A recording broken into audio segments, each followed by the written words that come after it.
So when we are really honest to ourselves, we very often project things onto people. We don't want to see the red flags. We don't want to see their shadow side in the beginning, especially when you get to know somebody. You think, wow, they're so cool, they're so self-confident, or they're so funny, or they're so intelligent, or so handy and gifted and talented, or whatever. And oftentimes we only see that part in those people that we lacking inside of ourselves. So let's say I'm a fragile person. I have a weak look on myself, meaning I think I'm unworthy. Then will most likely feel the most attracted to somebody that seems to be incredibly self-confident and maybe has a lot of influence, or maybe they're wealthy and therefore they give a sense of some security. And on the other hand, the wealthy, rich, self-secure person probably feels drawn to somebody that is a bit more in the shadow, like somebody that is even shy and maybe has a big heart and is very gentle and caring, and with that they maybe find a sense of some emotional security, or they maybe would like to be weak and needy, but they would never allow themselves to be needy because they're so terrified of being fragile that they always have to play strong, and therefore they attract this sort of weak partner that is needy, and so on.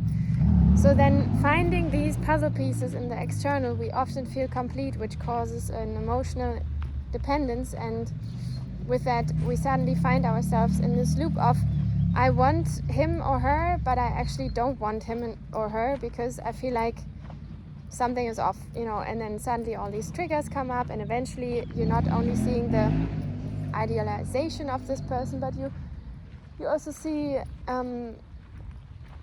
the flip side, the downside of this person, and with that comes the trigger, with that comes the projection of like, oh, now you suddenly bring up this other part inside of yourself.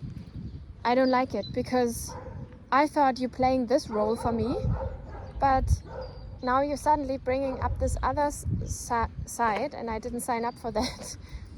And that shows that with that projection of the negative, of the trigger, suddenly you get the mirror of all the suppressed parts inside of yourself. So the person who seems so independent might be very closed off and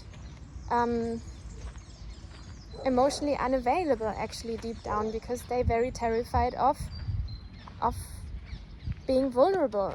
And then suddenly this triggers your fear of abandonment, and you get to meet these hidden parts inside of yourself where you feel unworthy and unloved and very, very insecure. And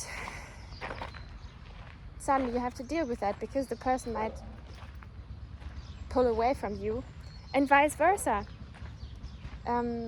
Maybe the other person who is so needy suddenly wants more and more and more, and you feel like, oh my god, but I cannot give more because I'm so closed off, I'm actually so unavailable, I cannot really fully meet you, I'm absolutely distant, I'm avoidant, and your closeness, your need for intimacy is threatening me, and therefore I push you away in any shape or form or behavior, and real intimacy, real closeness cannot really happen.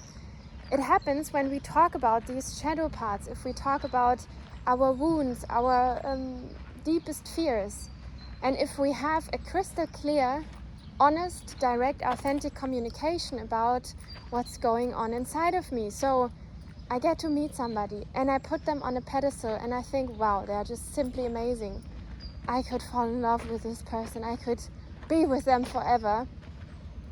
And then to really verbalize that and to be like, you know what? I actually feel very attracted to you. And I don't know why, but when I tune more into it, I feel probably some arousal or excitement because you seem to embody something that I still haven't really integrated in myself, which is security, safety, maybe a strong sense of independence or whatever, being financially independent, or I don't know, in the end it always often comes down to security, feeling secure within yourself. And I know that you are not all of that. You probably have parts I cannot see right now. You probably have some red flags that I'm trying to avoid or that I'm unconsciously avoiding. And I'm sorry for only seeing you in this image, because I don't see you whole. In fact, it's actually not fair. I only see the part in yourself that I want to see. I only see that part that I would benefit from, but I don't see the part in yourself where I might feel terrified or threatened by or deeply hurt. But I know this part exists, and if I get to know you now and I come closer to you, I have to be aware that I also have to be ready for these other parts that are still hidden. I have to be welcoming them as well. And then I have to accept that I cannot only have the top of the cake, like the nice part. I also have to eat the bottom part that might be a bit dry and crumbly. And seeing that they all belong together. And with that, I also really kind of expect you to see me whole. But so often we cannot see each other whole. And why is that? Because we cannot see ourselves whole. We only see one part. And often it's the negative part. It's like, I'm not worthy, I'm not beautiful enough, I don't have enough money, or whatever you think is the belief. But to also allow yourself to step into another role or another version of yourself or another aspect. Because often, for example, women, they feel they have to be a bit, introverted. And then they suddenly see a woman who is super extroverted, maybe even playing sexy cat. And they feel so hugely triggered by sexy cat that they're like, oh my God, she's such a, not acknowledging that deep down inside of themselves, they would like to have moments where they maybe just for a few minutes or even an hour can play with their inner sexy cat themselves and let her out. If they would allow themselves to be sexy cat, no matter how they look, no matter what they are, no matter what they have, they wouldn't feel threatened by another woman being sexy cat all the time. And then also not seeing that maybe being sexy cat all the time can be very exhausting, because she might also limit herself to only be that, because she's so terrified of being boring, not being funny, not being visible, not being desired, not being wanted, because she also has a very low self-esteem, and therefore she chose to be sexy cat all the time. Oh, look at me, I'm so sexy, you can have me but you cannot have me, chase me, She always needs that thrill, and that's very exhausting. And deep down she might wish to be this boring housewife that has nothing else to do than laundry and cooking and cleaning. But she's so terrified of being boring that she's looking down on these women. And here we go again. We have this perfect puzzle of the trigger and the projection, which tells so much about our true inner self-dialogue. So when you meet people, watch out. Watch out what they see in you. And that will say so much about what they think and feel about themselves. Watch out for those who project onto you. Whether it is a good thing or a bad thing, whether they put you on a pedestal or they feel hugely triggered by you, it will say so much about and reveal so much about themselves. And vice versa. Check out what you think and feel when you're around certain people. Do you think they're cool? Would you like to be more cool? Do you think they're embarrassing? Do you think sometimes you are embarrassing your true self and therefore you hide it, you are inauthentic? And as soon as somebody is actually pretty authentic, you think they're so embarrassing or so unconventional, like what the fuck? So with that, we need to be aware on that we're projecting constantly all the time, and that we see the world around us with that filter of whether I think I'm good enough or not, whether I think I love myself or not, whether I'm completely authentic and embody all aspects of myself, because I know I can be quirky, I can be intelligent, I can be sexy cat, I can be boring, I can be all of that, and so can you. We all can be anything at any time, but we limit ourselves so much.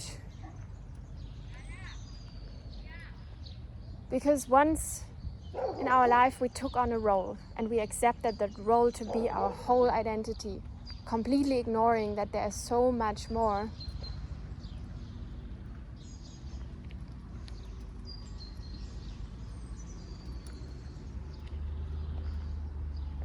And I think the best way to really sense if you are authentic or not is, are you always the same person with everyone?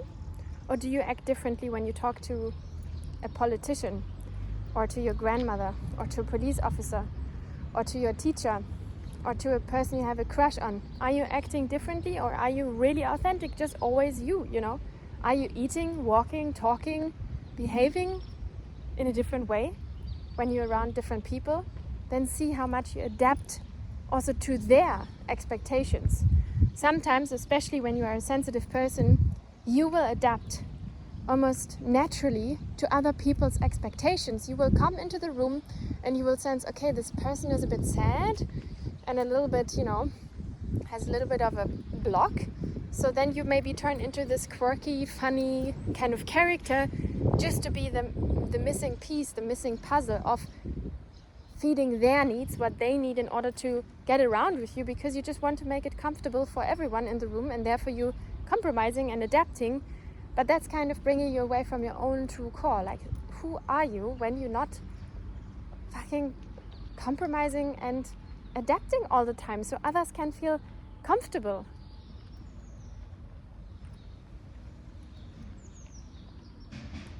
Think about it.